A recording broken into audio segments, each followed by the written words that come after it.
I do not advocate tanning. But those that wish to do should do it responsibly and never, ever get a sunburn. But we were curious because most tanning beds that have a fluorescent lamp-type system mimic sunlight. So they put out vitamin D-producing UVB. And so I asked the question, if we were to measure the vitamin D status in tanners in Boston at the end of the winter and compare them to healthy adults that have never been to a tanning bed, what would the difference be? Tanners had on average blood levels of 48 nanograms per ml, healthy, robust levels. Those adults not going to a tanning bed, their blood level on average was 18 nanograms per ml. They were basically all vitamin D deficient. We also went on to show that we did bone density on them and showed that tanners had a higher bone density than non-tanners.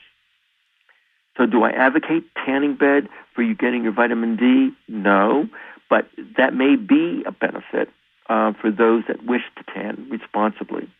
But if you have patients with fat malabsorption syndromes like Crohn's disease, for example, or inflammatory bowel disease, ulcerative colitis, often I'll tell my patient, yes, you could get the Spurdy lamp, but if for some reason you don't have the resources to do that, you can go to a tanning salon, go in for about 50% of the time recommended for tanning, protect your face with a sunscreen or a towel, but then expose the rest of your body, because your body can make vitamin D. It introduces it into the body, and you use it just as you would as if you took it as a supplement. And it does stay in the body longer, doesn't it, when you get it through ultraviolet? We did the study and showed that if you expose a person to ultraviolet light, that yes, the blood level slowly goes up over a period of 24 hours or so and lasts in the body for at least 3 to 4 days. When you take a vitamin D pill orally, it goes up quickly at about 12 hours and is back down to almost your baseline level by 72 hours within 3 days. Is that because it goes to the liver? No, it turns out that the reason is because, remember, when you're making vitamin D in your skin, that it takes a little bit of time to get that vitamin D to be formed from its precursor after you're exposed to sunlight, and then it takes time to get out of the skin into the bloodstream. So you have basically a constant supply coming out of your skin into your blood. Whereas if you take it orally, you only get a peak blood level, right? And it quickly goes down. So do you recommend if people are going to supplement that they do it twice a day maybe so that you're maintaining your levels? It does not make any difference at all because ultimately it gets converted to 25-hydroxy vitamin D in your liver, and that half-life is 2 to 3 weeks. So the body doesn't really care. But what is interesting is that because it lasts longer, it may be that it's more efficiently used by the body and converted to 25-hydroxy vitamin D. Very interesting. So what happens when you give somebody 50,000 units in one swing? Yeah, we've again reported on this and showed the blood level goes basically from undetectable, which is about 0, to up to 50 nanograms per ml for vitamin D, and then rapidly declines within 48 to 72 hours. But how do you then maintain the level? Well, like I said, what happens is the vitamin D, when you take it, immediately gets incorporated into your body fat and is slowly released back into the bloodstream. And so you're constantly still making, in the liver, 25-hydroxy vitamin D. And that is sustained. Even if you take 50,000 units once every 2 weeks, the body is perfectly happy with that. And so vitamin D is very forgiving. So you can take it on a full stomach, on an empty stomach, right? You don't need fat to absorb vitamin D. And that's why we did a seminal study for Minute Maid and showed that you could put vitamin D in orange juice and it was perfectly fine in raising blood levels of 25-hydroxy vitamin D. So also, you could take it once a day. You forget it, you could take 2 the next day. If you forget it for 7 days, you could take 7 for the week. And that's why taking 50,000 units every 2 weeks works just fine. Now, you may ask the question, why would I be giving my patients a prescription for vitamin D when they can easily just take it as a supplement? I have no problem at all in them taking the supplement. The issue really is it realistic? Will your patient, of all the things going on in their lives, think about taking their vitamin D every day, year after year? Probably not. But if you give them a prescription, they're likely to fill it. And if they don't remember to fill it, the pharmacy often calls now in advance to tell you, by the way, your prescription is ready to be picked up. We filled it for you. What's your greatest challenge right now with respect to your current knowledge base with regard to vitamin D? There are two issues. The first is that people are still afraid of vitamin D because everybody's been taught that vitamin D is this toxic fat-soluble vitamin. And so when I started to suggest to physicians several years ago that you could give your patients 50,000 units of vitamin D, they thought that I was coming from planet Mars. They were absolutely convinced that this was going to cause major toxicity.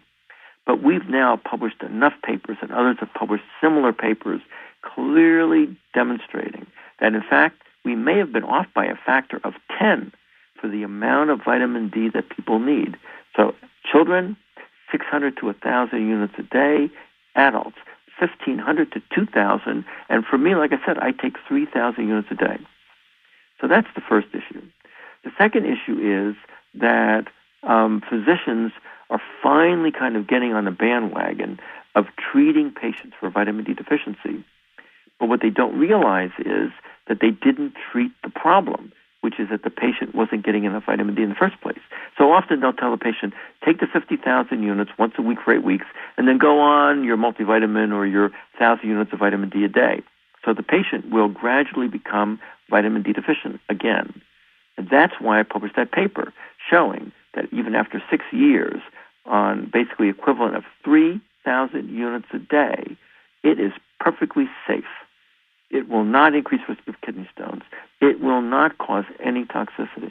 Are you concerned that the FDA is going to get involved and try to extract vitamin D3 from the supplement list? I don't know what the FDA has in mind, regarding this, but I think that, vitamin D as a supplement, I think is very safe. I think that what needs to be regulated is to be sure that it's made under, good manufacturing practices, that, people can be confident about what they're taking. Because we had reported one case of a gentleman in Florida who went on the internet to buy a product many years ago when you couldn't get a vitamin D supplement in the pharmacy. And he became severely vitamin D intoxicated. When we did an analysis of the product, it turned out that he wasn't taking 1,000 units in a teaspoon. He was taking 1,000,000 units in a teaspoon. Oh, my God. Right. And there's a recent study that we just published with a group in New York and showed that a very famous guru in nutrition that had contracted with a company to make a vitamin D capsule for him and for his clients that he took. All of his clients and he became severely vitamin D intoxicated because the company made a mistake in their calculation and they put in 1,000 times more vitamin D than was supposed to be there. Seriously, that can happen in any business, any organization, and we could probably talk about vaccines and all the horrific things that are in vaccines, but I think the human error part is true anywhere. But I get your point. From a reputable manufacturer, sure, that's likely to happen. Sure. Calcium. I want to go back to calcium, if you don't mind, for just a couple of minutes. The fact that you need a certain amount of calcium so that you can properly absorb the vitamin D or to make vitamin D. Is that correct? No, it's the other way around. If you don't have enough vitamin D, you can't use your calcium very well. And we know that if you have enough vitamin D on board, there was a study done in Iceland showing that you actually need less calcium to maintain your overall health and well-being for bone health. Got it. Yeah, calcium has no influence whatsoever on vitamin D absorption or vitamin D utilization. Okay. In terms of the other people that are out there right now talking about vitamin D, are you in harmony with them and the things they're saying? Do you know who they are? Are you part of is there something called a Vitamin D Institute? Right. So there is a gentleman out there who developed the Vitamin D Council that, he's doing his own thing and promoting vitamin D, which I think is fine. There are a lot of experts in vitamin D that are doing